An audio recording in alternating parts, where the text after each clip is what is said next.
অনেক স্যাক্রিফাইস আজকে হয়তো এখানে দাঁড়াবার সে সুযোগ আমাকে করে দিয়েছে। উনি একজন ডিবেটার, উনি একজন সঙ্গীত শিল্পী যার কাছে আমার হাতে খড়ি হয়েছে, এবং উনি এতই ট্যালেন্টেড এবং ইন্টেলিজেন্ট একজন মানুষ।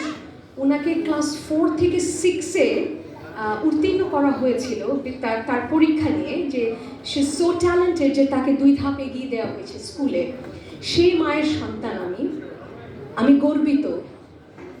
মারা তো আসলে জান্নাতের গাছ, সেই গাছের ফল আমরা আমাদের সর্বটুকু দিয়ে মানুষকে যে মিঠাসটা দেই বা সবার মধ্যে যে আনন্দটা ছড়াই, সে নির্যাস, সে প্রকৃত জিনিসটা হচ্ছে মা।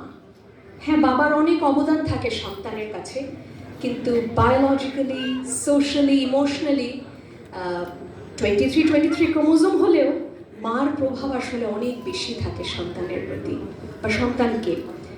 তো আমি আবারও কৃতজ্ঞতা